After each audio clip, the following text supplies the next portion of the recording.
Welcome, ladies and gentlemen, to another episode of Thinking Out Loud. Today we're joined by Shelton. He has his own YouTube channel in which he goes deep into the waters of cult-like thinking, which is the topic of today's podcast.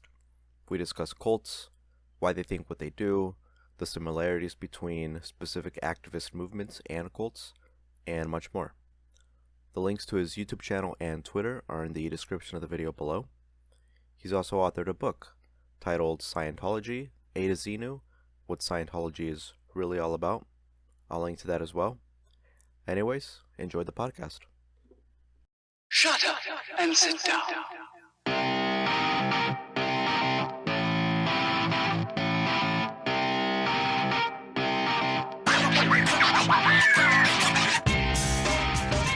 Welcome, ladies and gentlemen, to another episode of Thinking Out Loud. As always, I'm your host, Vincent Freeman, joined by my good friend Bruce. Bruce, thanks for coming on the podcast once more. Glad to be back, my friend. And today we have a special guest. We have none other than Shelton, the critical thinker at large. Mr. Shelton, thanks for coming on the podcast. It's an honor. Thank you very much for having me on, and it's an honor to be here. I'm always enjoying the opportunity to talk to people. I love talking to people like you who have escaped what have been dubbed as cults like Scientology, because these are fascinating windows into basically not only like a whole new outlook on life, but the psychology of people at the time when they were in it. That to me is fascinating. Whether I'm watching documentaries by Louis Theroux going into the whole Scientology fiasco, and people like Leah Remini, and even people like Lloyd Evans, who used to be in the Jehovah's Witness, what many people would consider cults. That was especially interesting to me because I had a babysitter growing up who was a Jehovah's Witness, and I saw many parallels between what they're expected to do, such as forcibly proselytize people, and she was doing that to me when I was like 10 years old. And so I'm really excited to have this conversation. I know this is probably going to sound like a very tedious question, and you've been given it many, many times, but just for the sake of our audience being familiarized with yourself, would you mind giving a quick synopsis of your background in Scientology, how you got out of it, and your work now? Yeah, no problem. So yeah, I'm what's known as a second generation cult member, and there are plenty of us now. That means that we were born and raised, or basically raised in it.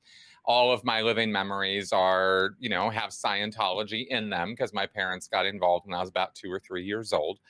And so it wasn't a matter of me walking down the street one fine day. This was more like being raised in a Christian household or a Jewish or, Islamic household. This is simply how you are raised to view the world. And the Scientology belief set is an interesting one, but it's really it's not really that much wilder or crazier than any other of the major faiths. And that's not why Scientology is a destructive cult. We refer to these groups as destructive cults because of the undue influence and the coercive control that they exert over their members, the way that those groups particularly foster an us versus them viewpoint of the world. It's us Scientologists versus the rest of the world. If you're not with us, you're against us kind of attitude. And very black and white thinking. It's our way or the highway. This is how the world is. And if you will proselytize to the person, of course, as a Scientologist, we would do that. I should be clear, I'm no longer a Scientologist. I talk about we in this very old general sense, right? But I am no longer a Scientologist. I have not been for the last 7 years. I actually got out of working. I was raised in it. I worked for the group after high school. I started working there, and for 25 years, I worked for the church. And so then in 2012, I left the employment of the church, and by 2013, I was completely out, and I was actually speaking out against it, which I never imagined I'd be doing when I left initially. And I have now been declared a suppressive person, and I've been on TV. I was on Leah's show and had great fun with that, and have written a book about the topic because it is that big and important enough of a topic to break down. And that's my book, Scientology, A to Z New. And I now talk on podcasts. I have my own podcast. I have a weekly Q&A show, and I have been producing a lot video content on these topics of Scientology, and then more broadly, destructive cults in general. Chris, by the nature of your work, I'm pretty sure you've come across people mentioning the term critical thinking a lot of the time.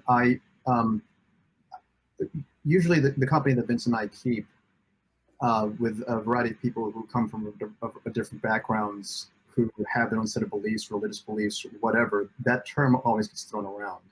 Mm-hmm. And whether or not, when someone discovers that you don't agree with their point of view, even if it's as zany as something like fundamentalist religion, they always bring up the term critical thinking. Yeah. I think I'll bring up that old Princess Bride term. I do not think that term means what you think it means. Exactly.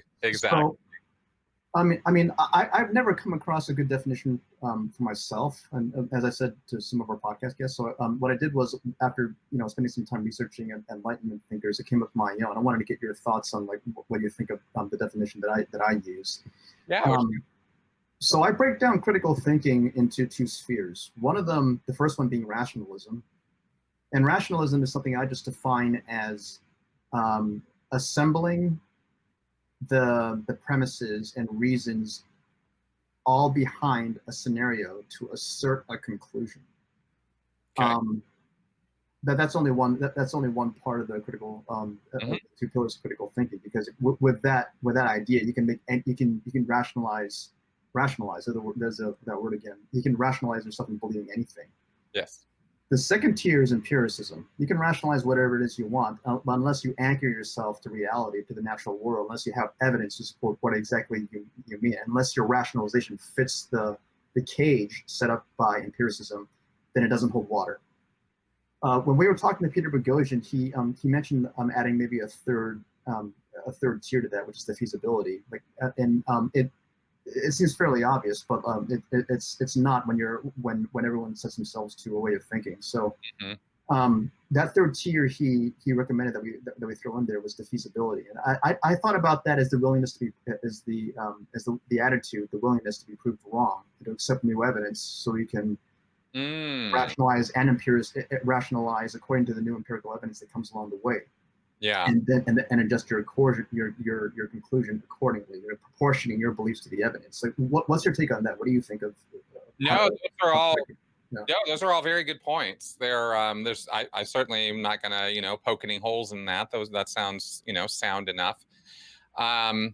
You want to come at this in a well-rounded and as best as possible objective way. Recognizing that we are, not objective creatures. and therein lies the rub, is how do you get objectivity out of emotionally driven, entities or creatures or people, right? Like us. So those points are all things you definitely want to pay attention to. I think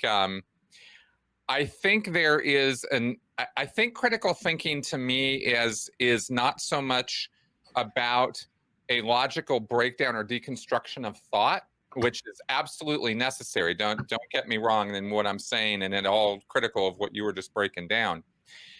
But for me, it is more about an attitude with which we approach knowledge or information, or maybe even life itself. And that is that we cannot help but be biased.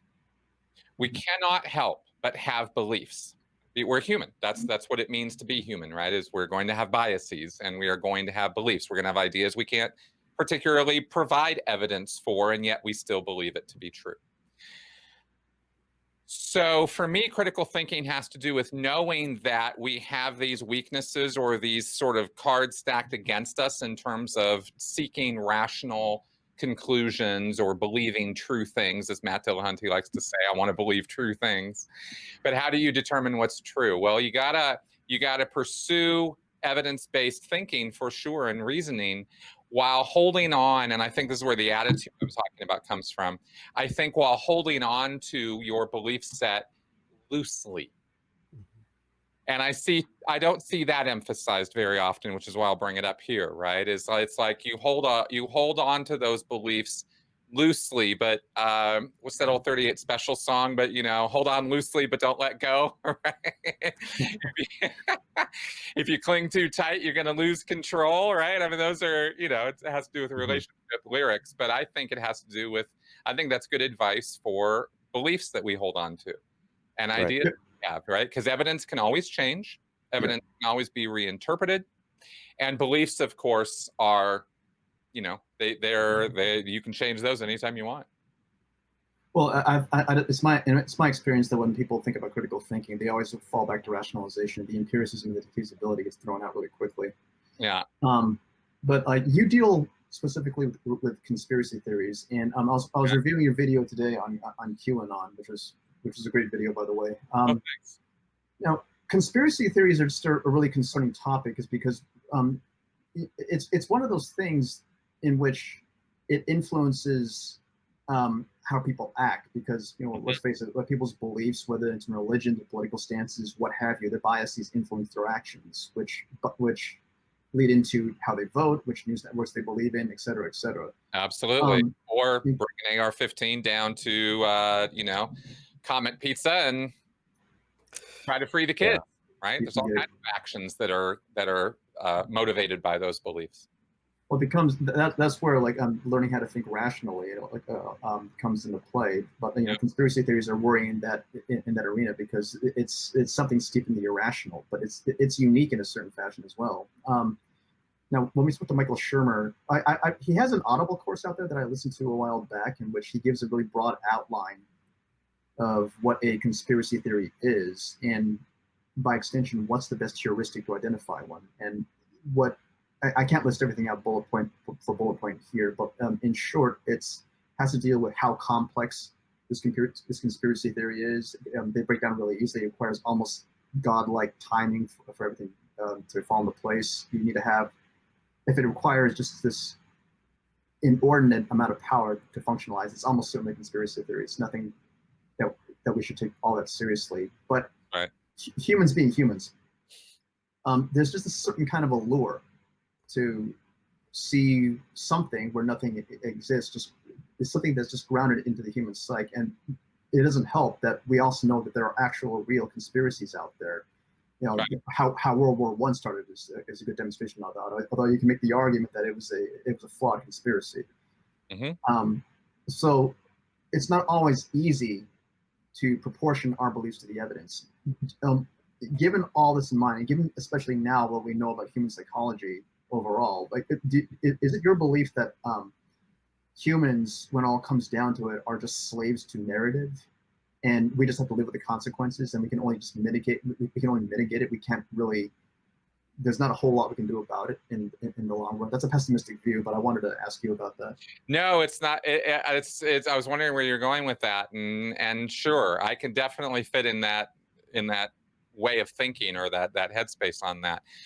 If you look at it in a broad, long historical view, then I'll go there, right? I think on a short term, I think within the span of a person's life, with the events that happen within a person's life, I think generally we still have access to a lot of physical evidence and things you can go look for or hunt down or pursue, right? If you're really in the pursuit of knowledge and truth, and that's your thing, or that's what you're, you know, trying to figure out, and you're pursuing some particular conspiracy aspect or some particular thing, then you have I think within your life, you have a pretty good chance of getting as good a grip on that as anybody's going to ever be able to.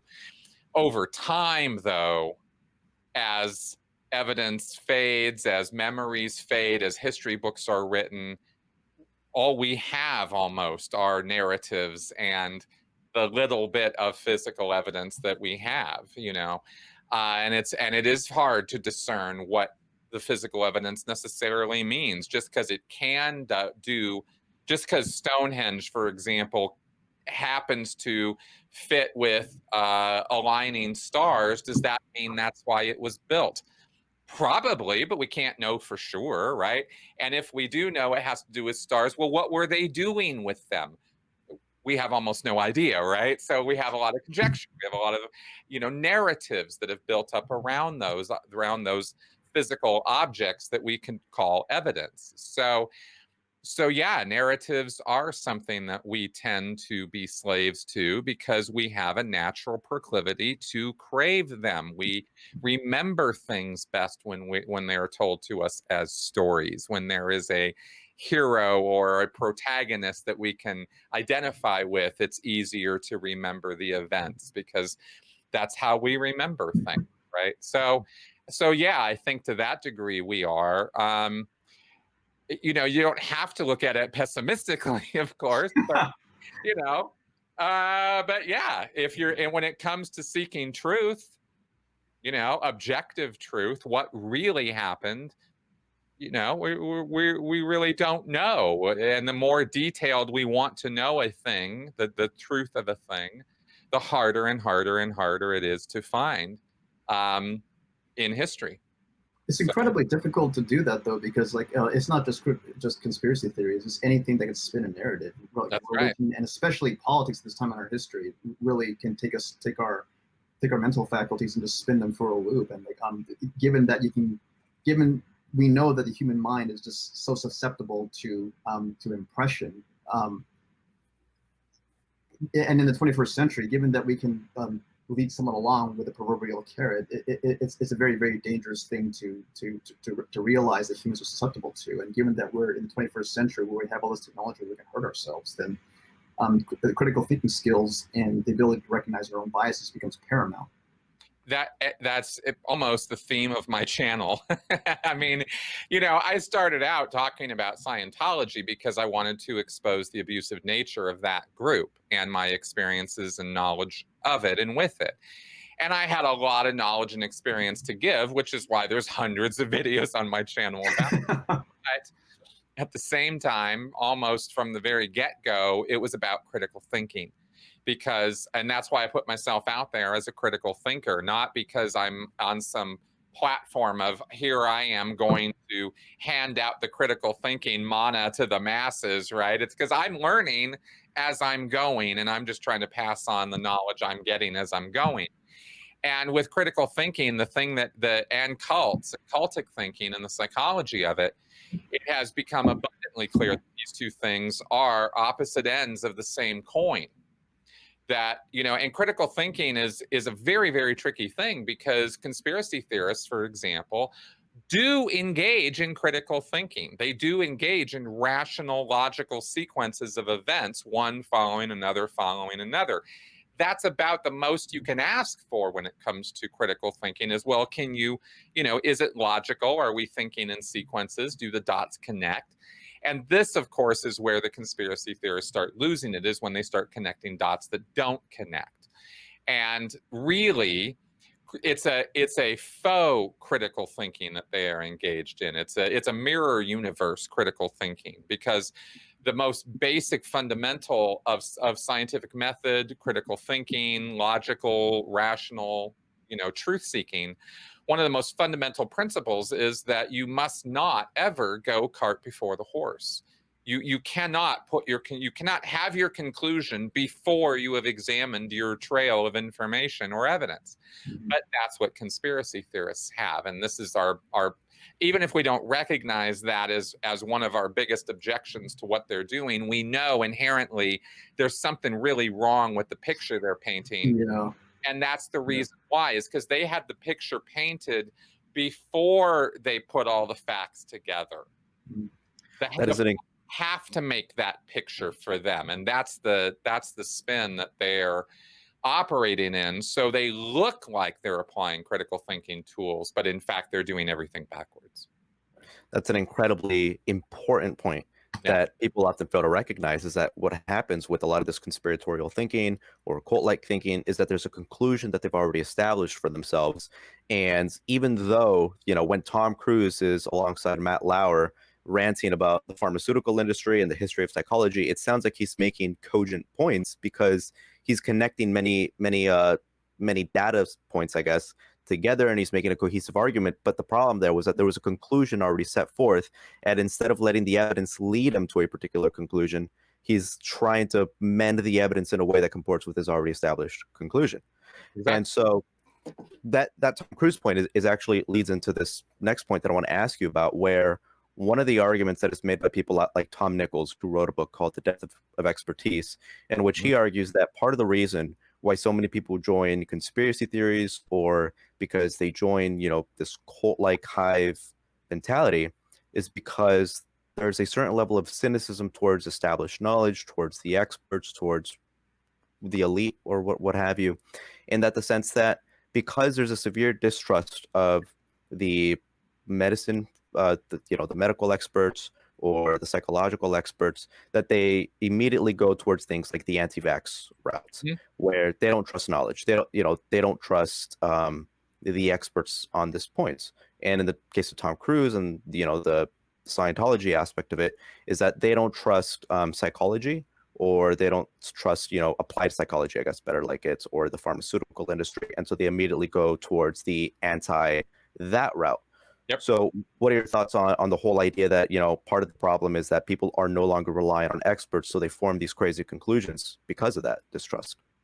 Yeah, it's a matter of which experts, you see. It's not a matter of the death of expertise, because anti-vaxxers have their celebrities and their experts. All groups do, right? In a cult, the expert's the cult leader. So there is a recognition of authority and expertise. It's just a matter of sort of misplacing it a bit.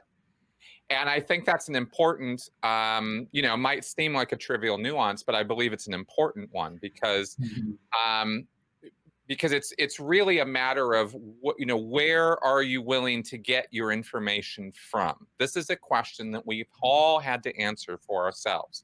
Am I willing to take our information from, say, Fox News? Well, I'm certainly not. I would never use Fox News as my exclusive media or news or information source. The reason why is because I've broken down and fact check their stories enough to know and recognize opinion versus fact, when it's presented so obviously that I can see that this is not a source that is credible. However, Fox News is also not saying the things that I really want to hear. Fox News does not give me emotional satisfaction when I hear the way they say things. I'd have to go more in the direction of an MSNBC, right, or a BBC, in order for me to feel emotionally satisfied by the way this information is being presented to me. And that has a whole lot to do with how we, draw the line at how we're going to accept our information, where we're going to accept it from, is how it makes us feel. I'm not saying that's the only reason why we go to a news source, but when we're talking about conspiracy theorists, we're talking about people who are seeking, and this is really at the heart of conspiracy theory, which is why I'm kind of going in this direction, we all have that, but then you have this set of people, or people who are in cults, people who are in conspiracy theory mindsets. That knowledge or that information or that belief set is meeting their emotional needs. And I can't really stress the importance of that enough in terms of why it is that they would accept crazy, nonsensical, wild information. Well, that's why. That's interesting. That actually mirrors what James Lindsay argues in his book, Why Everyone is Wrong About God, where he says that usually the conversations go with, indoctrination. People are indoctrinated to the religious beliefs. The argument that he poses is that a key component of what we're missing is, as you said, psychological needs that religion is giving people that other methods of group-oriented stuff isn't. So Right. That's an interesting point that you brought up, and I think it's absolutely correct, right? So then the question becomes, and this is something that you're certainly well acquainted with, given your platform and what you talk about. So how do we break that spell? That a term that I stole from Daniel Dennett's book, Breaking the Spell, which I think is fantastic, right? Because effectively is you can view these bad ideas as contagion. And so what is the remedy for this? Is it engaging in a one-on-one conversation with them via street epistemology, or are there particular methods that you yourself have employed that have proven more effective than others in trying to break this cult-like spell that has pestilentially spread? Yeah, see, that's the thing. We refer to these these words and terms as though these are things that have somehow externally acted upon the person, you know, in such a way that they are not under their own control. And it's true, indoctrination is external, you know, but there's also the individual point that we have to recognize with this. And this is part of, you know, answering your question here, is that the person bought into those beliefs. They do believe they are true, no matter how nonsensical or insane they might sound to you.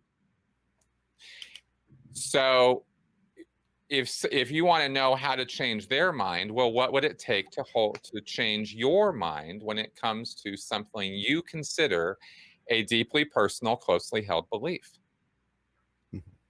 Right? What would it take? Well, and people, you know, sort of glibly say, well, evidence. Well, great, but how would it have to be presented to you? From what source would you accept it? Because you and I both know that there are tons of sources of information that you would not accept as valid evidence. So where do you draw those lines? And once you start kind of self-examining a little bit, you can kind of realize that the answer to this question is, it's going to take a very non-antagonistic, very non-attack mode kind of conversation. It's going to have to, you're going to have a meeting of the minds, not a meeting of the fists. You know, you can't, there's so many analogies I've made over the years, but my favorite one is still that a person's closely held, you know, intimate, deeply held beliefs are like a thought fortress. You know, they have constructed this in their mind. This is real. It's a very, very solid thing to them. This is not full of questions and doubts and reservations. This is how the world is. And they have had this questioned and looked at, and by both themselves first, and then by other people who might have questioned or doubted their beliefs. And so now they've constructed these walls, and you can batter at those walls all day long with as many facts and reasons and pieces of evidence as you want, and you're not going to get anywhere. The only way that you're going to get into that thought fortress is to be invited in. They have to open the door, and they got to invite you in, and then you get to look around and see what's what. And that means that you're going to have to ask them a lot of questions, and you're going to have to make them understand that you are genuinely curious about what is up with this belief that they have and why do they have it. And you got to get invited in. And that is a matter of trust. And that's a matter of respect for the individual, not necessarily the beliefs. You don't have to respect one single part of any of their beliefs. But if you disrespect them, and or you disrespect the belief hard enough and they've identified with the belief so that the belief is them as far as they're concerned, again, you're not going to get anywhere, right? So these are why this path is a bit difficult to walk, and why people screw it up all the time, because most of the time they just want to argue. Right. Dianetics, that's a bunch of crap. Let me tell you all about it, right? Well, you think that, you know, you're going to convince somebody who's in Dianetics that you know more than they do when you're not in it and they are? You know, they're not going to, you're not, again, you don't meet their threshold of belief because you're just some person. You don't know anything about what you're talking about. So why are they going to listen to you, you know? Chris, that's interesting. Go ahead. Go ahead. I was going to say, so how do you build that interpersonal rapport and that trust when we're talking about like having a platform such as yourself? So with your own show, right? Like, how do you build that trust with the people? Yeah, see, I'm not trying to deconvert people with my channel. I am providing facts and information and the evidence I have, and certainly the quotes from L. Ron Hubbard's own mouth as to what Scientology is all about, so they can come to their own conclusions. It is not up to me, or it would be damn near impossible with a video to, you know, de-indoctrinate somebody out of a set of beliefs like that, because at the end of the day, the reason you have to get invited in there and you have to have a very individual conversation with that person is because they've bought into those belief sets for their own individual reason.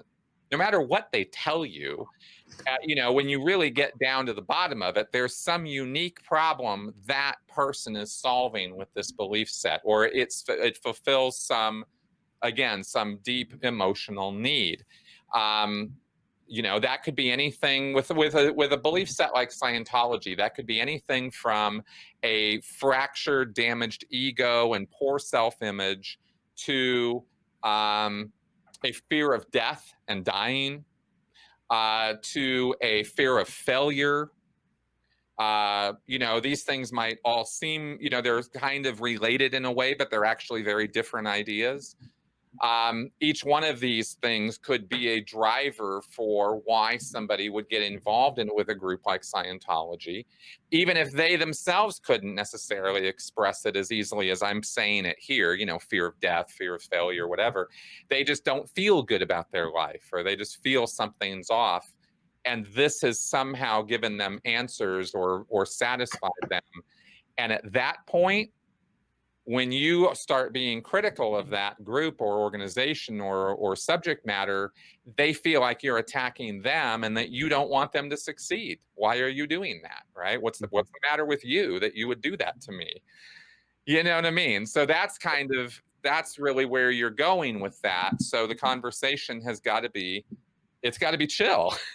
It's got to be respectful, and it has to really, you got to really be curious about what's up with this thing. Chris, people generally wrap their identities so tightly around their beliefs. Religion is most definitely one of them. And the one example I want to bring up is the whole thing regarding Charlie Hebdo from several years ago, in which a bunch of Islamists, fundamentalist Muslims, not all Muslims, hashtag. I definitely wanted to draw a distinction here. Yep. In which they shot up Charlie Hebdo for publishing "quote unquote" offensive cartoons of one of their holy figures. Yep. Now, people thought that it was a result of them being culturally insensitive, when as a matter of fact, blasphemy is a sin punishable by death in Islam. Mm-hmm. Now, there was a push to draw Muhammad afterwards, and so solidarity said, like, no, you do not kill people for making fun of religions or ideas. So, in that moment, there was introduced the element of mockery when it comes to criticizing, shaming terrible ideas, ideologies, or religions. So one of the questions that we explored recently was what role does mockery have in criticizing these ideologies and whatnot? Because I think it has a certain point, but as you said, like, if you bring that into the dialogue beyond a certain point, you get people to lock down, you get people just to shell up in whatever beliefs that they have, and good luck getting through to them afterwards, because you made a hard scenario infinitesimally more difficult to attack. So does it have a place? Should it be employed in your opinion? And like, when do we use one or the other? I think it's just one tool in the toolbox, but I want to hear your take on this. Yeah, no, totally. Yes, it should be employed. I am in no way, shape, or form down with censorship or let's not have satire or ridicule or anything like that at that level. It's actually necessary. It's a steam pressure. It's a release valve for society, in many ways, and for groups, right? Because some of these groups take themselves a little too seriously. And you're dealing with a mindset, right? When you're dealing with a radicalized or an extremist, headspace, you're dealing with a mindset that doesn't deal in humor. Black and white thinking is that. There is no shades of gray, and humor is all about shades of gray, and humor is about, pointing up the ridiculousness of things that we don't necessarily think of that way. It's got a surprise or a shock value to it for that. But it also acts, again, as this sort of release valve or pressure valve for society and for people. And the problem with people in an extremist headspace is they can't afford to let themselves laugh at the subject on which they are an extremist, because it's too goddamn serious. We're saving the world here, man. This is about, this is about big epic ideas. This is not about, nobody is a extremist about chocolate chip cookies. You're not going to radicalize somebody about marshmallows. You're dealing with like real heady, serious stuff like the East versus West, or saving the world, or evangelicizing the world, and these kinds of, big, weighty ideas.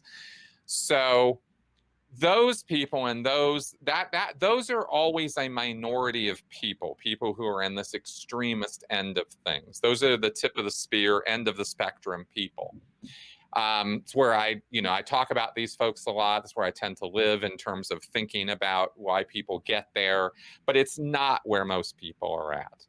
Most people are in this, if you imagine this as sort of the center of the spectrum and you go out to the ends, the vast majority of people are here in this middle ground, and they can appreciate the value of a good joke. They get a little sick and tired of all the extremist rhetoric because it tends to dominate the discourse and dominate the news cycles because it's so damn loud and noisy and atrocious and often quite false. It's, they deal in a lot of hyperbole and exaggerations and half truths, if not just straight up lies. But it's so damn fascinating, flat earth. I mean, there is nothing more fascinating than sitting with somebody who really believes the earth is flat and having them break it down to you for 2 hours. It's crazy, but you're just like, what? You can't take your eyes and ears off it when you're first hearing it. I've spent days with these people. It's just, your mind is boggled by it at first. So, so this builds up a kind of a pressure, again, for society, and the humor is the release valve. Oh God, yeah, those crazy extremists, blowing off all their nutty ideas and stuff. So we laugh at them, and we should. Their ideas are ridiculous. That's not to say that the human life that believes those ideas has any less value, because all of us have ridiculous ideas that we believe in. There is not one of us who is, got it all together upstairs when it comes to objectivity and rational beliefs. So it's not any, hit on conspiracy theorists or people in extremist mindsets. They just, they've let themselves get out of hand and they've gone where they shouldn't go. And it's okay to laugh about it, because we should. Yeah. One of the quotes that I quite like is one from Lawrence Krauss, in which he says that ridicule is often a good way of illuminating reality. Yeah. And especially when it's employed by people as incredibly witty, intelligent, and knowledgeable as like Christopher Hitchens. Yeah. Christopher Hitchens is usually pointed toward as like the beacon of how to properly mock religion or false ideologies, because he was just so goddamn good at it. And obviously, like, you can point towards the exact opposite of that, someone who is nowhere near as good as employing mockery as Christopher Hitchens was, and then they just come out as like an edgy atheist, Reddit atheist or something like that. Right. So there's certainly like a skill set towards it, right? I can't employ it, so I often just stay away from mockery. But there's certainly other people who absolutely can't do that. Yeah. And on the topic of sort of, cults and whatnot, or, specifically, I guess, Scientology, do you see the tide changing where we now have prominent people speaking against this, such as yourself and Ron Miscavige, and then documentaries really just poking deeply into these ideologies? Do you feel that, society is ultimately just starting to recognize how powerful and how dangerous this organization is? One of the, one of the things that people often complain about is that, well, sure, as these ideologies and these cults start to break down, or as better yet, as more secular society gets, people will just need to replace these ideologies with other ideologies. So it's not like we're just getting rid of, crazy ideas altogether. Other crazy ideas are just going to replace this. So, like, do you see that? Do you see it differently? Do you see the tide is changing and things are just generally getting better? Okay, well, I do believe that things are generally getting better. I tend to follow the work of Steven Pinker, and there's a wonderful book out there called Factfulness. Yes. Yeah, certain metrics are, doing quite well, and we're quite happy with those metrics. At the same time, we've got, a very, very large situation with man-made climate change, and I frankly have no idea where we're going with that.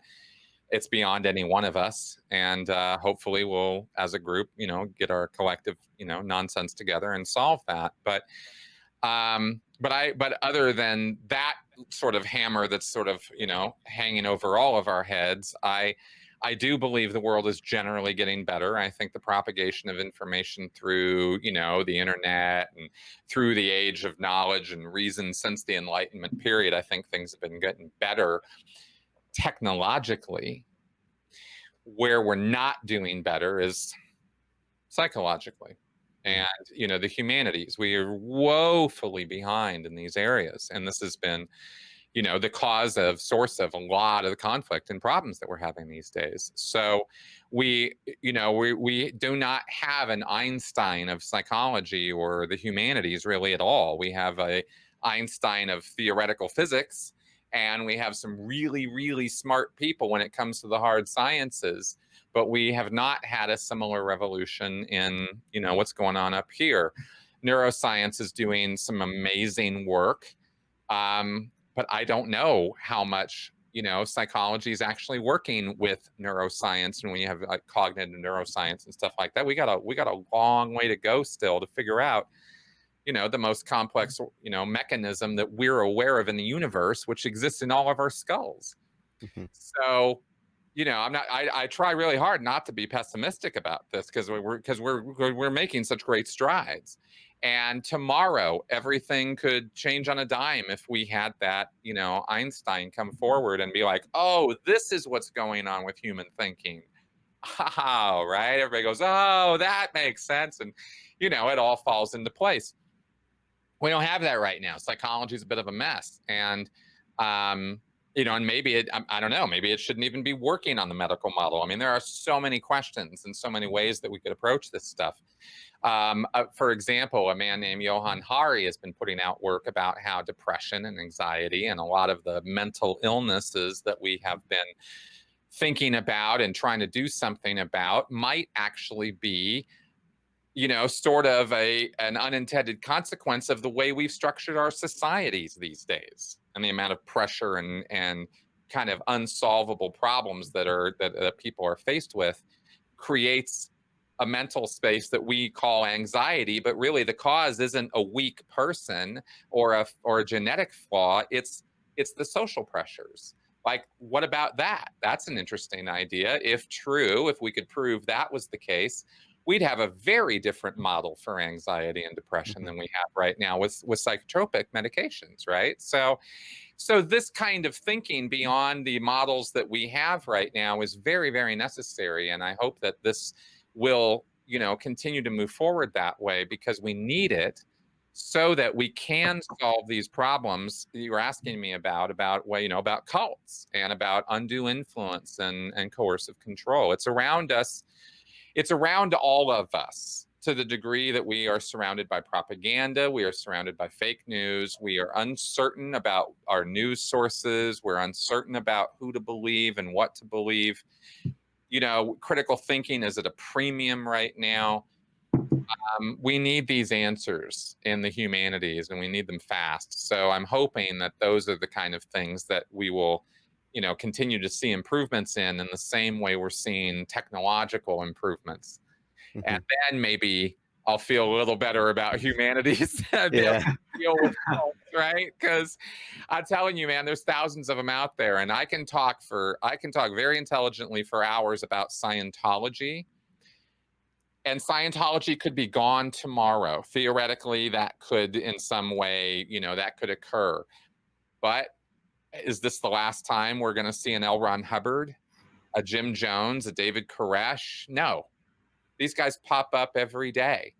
Mm-hmm. And we need the tools and the education and the ability as human beings to recognize when somebody is being dishonest with us, deceitful, when they are abusing us, and telling us they're not abusing us, that it's for our own good. All the things that narcissists tell their victims that they buy into. The victims buy into it. It's a it's a very organic process. It plays on all of our weaknesses, and until we understand those weaknesses and understand ourselves better, I think we're really just kind of fighting this tooth and claw, and we'll keep fighting the fight. But I think we've got to find those answers. That is an amazingly good point that you brought up, that we don't have an amazing revolutionary figure in the humanities like we have Einstein with physics. Right. It just doesn't exist. We have people who have made tremendous work in these fields, like Paul Bloom and Jonathan Haidt, but not to the point where they're going to be written in history books in the same way that people like Richard Feynman are put in the history books. That's an amazing point right there. And some people would argue, like, you have postmodern philosophers will say, like, oh no, they do exist, right? It's Michel Foucault who told us about social structures, but nobody's pointing towards that, right? And so that leads into the next question. Yeah. So some people would make the argument that we see the rise of an entirely new cult that's referred to as the cult of woke, the Wokistani people, as Arnold Bobby says, and people like Ibram Kendi are the new L. Ron Hubbard. They've established a new religion, and as John McWhorter says, the religion of anti-racism. So do you see similarities and parallels within the woke community and your textbook cult-like status? So do you see any similarities there? Absolutely, yeah, of course. It's all social movements, right? Your social movements, by their very nature, are somewhat revolutionary, somewhat like, hey, we got to change things. The existing situation's no good, and we want that. We want progress. That's in fact the only way progress ever happens, is enough people get together who disagree with the general situation and go, something's wrong here. Let's start changing it. And this is how minorities affect majorities.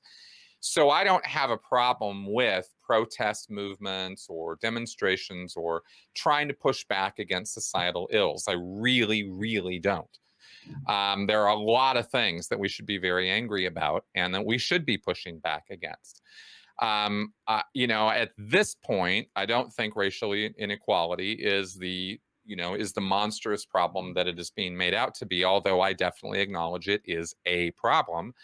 I think that it is one of many problems that have created the socioeconomic situations that have been perpetuated on certain, as Brett Weinstein likes to say, on certain zip codes.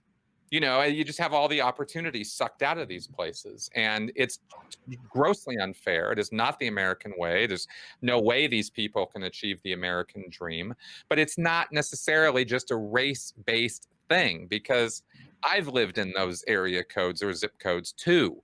And I had just as little opportunity as everybody around me so it's not, I don't see it that way, although I do agree there are these problems. Now, as far as what you're asking me about the headspace of people, this is where I really come into play, is that when we get people who want to see social change and they cannot and will not acknowledge that anything else really matters, is really very important, is at all on the playing field at all. It's just their issue and nothing else.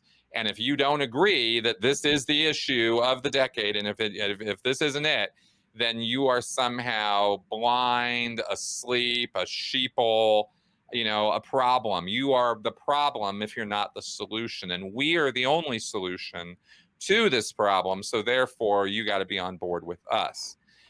When I see that attitude demonstrated anywhere, I know these are people who have already lost the plot. And because you're not going to make the same kind of rational forward progress you want if you're in such an extremist headspace that you can't see past your own ideas. And that's where I think the woke crowd kind of lives. And I've been there, and I've been on kind of different ends of it, and sort of been in it and pushed back against it, and been out of it and pushed back against it. And it's going to react the way that it does, but it is a bit of an extremist headspace.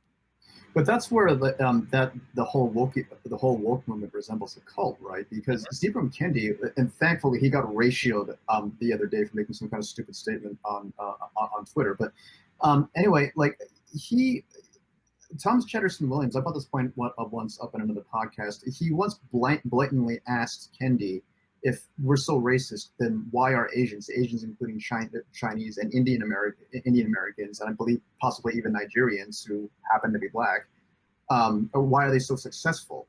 And Kendi, to this day, I believe, has not answered him. And here you see people who obviously want to do good, and obviously, yes, there is still racial problems in society that we should absolutely examine and solve. But when it comes to a point where you're not willing to look at empirical evidence, then and you let emotion take over, the critical thinking faculties just go right out the window, and you just succumb to narrative, and voila, you have a cult. Exactly. And let me actually tell you the exact way you can spot this, because it's super clear, and it's very, very obvious and easy to see. When a person, okay, if you imagine critical thinking as a sort of a spectrum of its own, ability to criticize, let's say, from, no ability to criticize of any kind to, nothing's right about this at all, everything's wrong, right?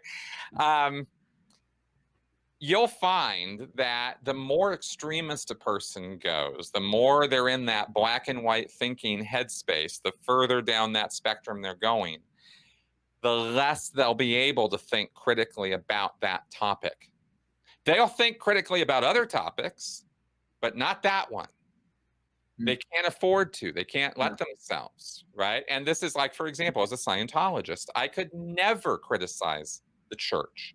I could never criticize L. Ron Hubbard. Even in my own mind, I couldn't do that. And the reason why is because mechanisms were actually installed, there. There was indoctrination from Hubbard specifically to counter criticism of Scientology and criticism of him and the leadership of Scientology. And there was this very elaborate sort of invention created in Scientology that would give you that you'd buy into this idea that if you were criticizing or if you were critical of the organization, it was because of your own misdeeds, your own sins that were causing that. And I and every other Scientologist totally bought into that. So it became almost impossible, once you buy into those set of ideas, to criticize this group. You can't think critically about it.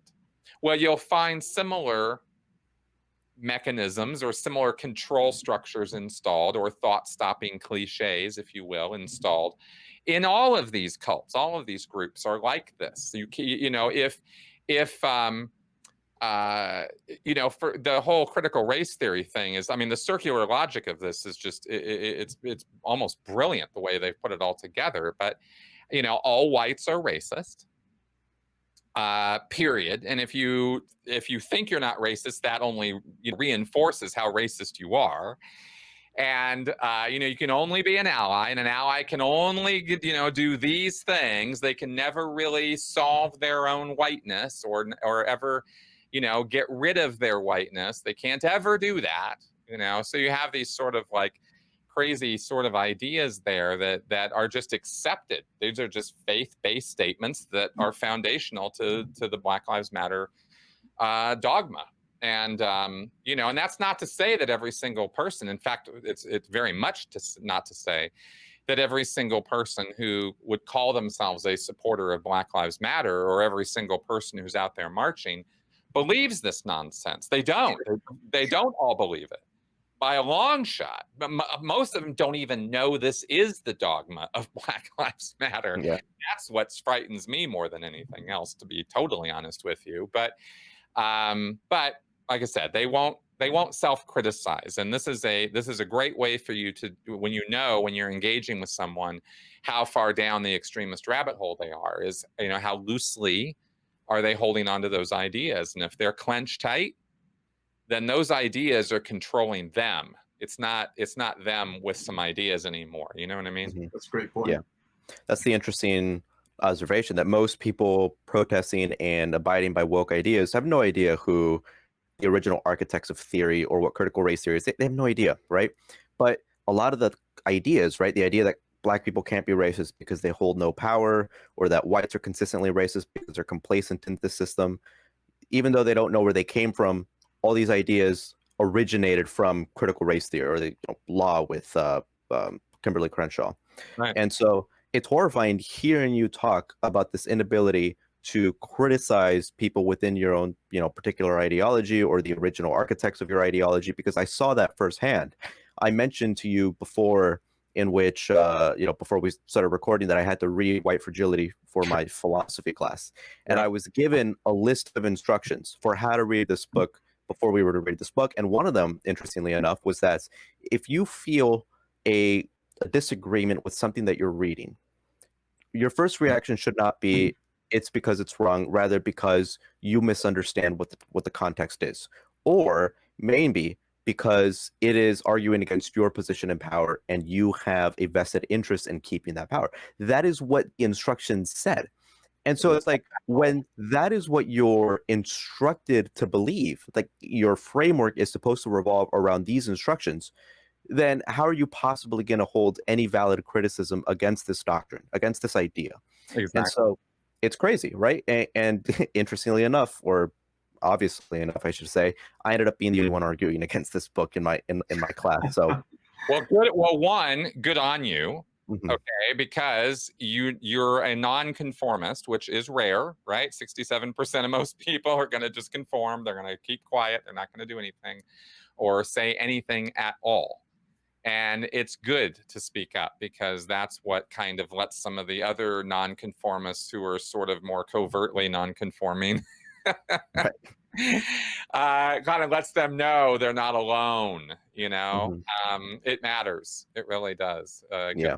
For doing that, because what you described is exactly, I literally just said, there are mechanisms in place, thought-stopping cliches in all of these groups, and there they are right from the get-go. Before you're even reading the book, they're installing them in you. Mm-hmm. And I should say that luckily for me, I was worried that I was gonna not get the grade that I deserved, or I thought I deserved, because of my viewpoints, but luckily it ended up being great. The professor said that even she thanked me for keeping everyone on their toes. So, and I still ended up getting my A. So that's good. I didn't suffer any academic consequences for my viewpoints, but I'm only one data set, right? That's not to say that this isn't, that there's certainly other people out there who aren't suffering academically because of their viewpoints. And I've spoken with many professors in which they all say the same thing. They keep their viewpoints to themselves, their anti-woke viewpoints, because they're scared of the ramifications. And these are tenured professors, because they recognize the level of academic ostracization that is going to be bestowed upon them if they don't toe the line. Exactly. So that's the scary thing that is occurring. And when people say that cancel culture doesn't exist, right? Steven Pinker still has his position, even though he's very much anti-woke. It's like, well, that Steven Pinker is the best case scenario of this. He's incredibly famous, has contributed tremendously to our understanding of the human mind. That's the best case scenario. He's at Harvard. He's tenured. What about the Colin Wrights of the world who can't get a job anymore because of this? The people that you don't know of. That's the scary thing to really think about. Well, it's really only, I mean, I am not really a Jordan Peterson fan, right? But I respect the hell out of the guy for standing up for the position that he stood for, that launched him in the first place into the public eye, and the same with Brett Weinstein. Mm-hmm. So, yeah. So I definitely support that aspect of what both of those gentlemen had to go through. And while I disagree with Jordan Peterson's politics in many ways, I definitely respect what the shellacking he had to endure, because he said, "Hey, man, this law ain't right," and he was right about that. So, right. Yeah. So we're hitting up on the hour, and I want to end this off with two questions I really want to ask you, because these really came into my purview. One is that I've come across people, well, not face to face, but I've seen people online talking about Scientology, and this one topic really interested me, where they said that they claim that they're Scientologists, but at the same time they still consider themselves Christians, or at the very least that they still believed in an Abrahamic God. So my question is, how much wiggle room does Scientology allow for other ideologies, so long that it doesn't step on their own toes? Well, as long as it doesn't step on Scientology's toes, they don't really care. I've met plenty of people who come into Scientology who were Christians and still profess Christian belief. As you go up the line, as you're paying more money, doing more of the services, getting more and more indoctrinated into the belief set of Scientology, I watched most of those Christians shed their Christian belief. I think there was only one person I knew who had achieved the highest level of OT in Scientology, the highest state you can do, whose spouse was not a Scientologist. Very, very rare. And that spouse was still a practicing Christian. So that very high level Scientologist was going to church every week with her husband. Very, very unusual. That was the one case I saw out of, thousands of Scientologists I knew over the course of the 27 years I was there. That's interesting, because my expectation would have been that they probably would have gone the China route, in which they view any ideology as a potential threat to what they're professing.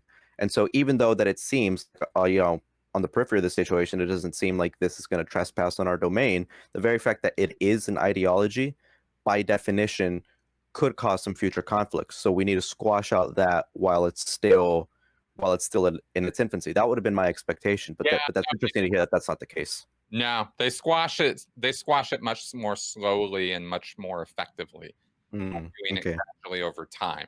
And they keep the recruit pools more widely open by claiming to be non-denominational. Anybody can be a Scientologist. Right. Do you think that, given your understanding and your experience, are there any other groups that people should be focusing on that they're not? Scientology is referred to as like the king of this conversation, but are there any other things that people probably should be focusing on? I mean, the Mormons are still, interviewing kids about their sex lives, and I think that's pretty off the rails.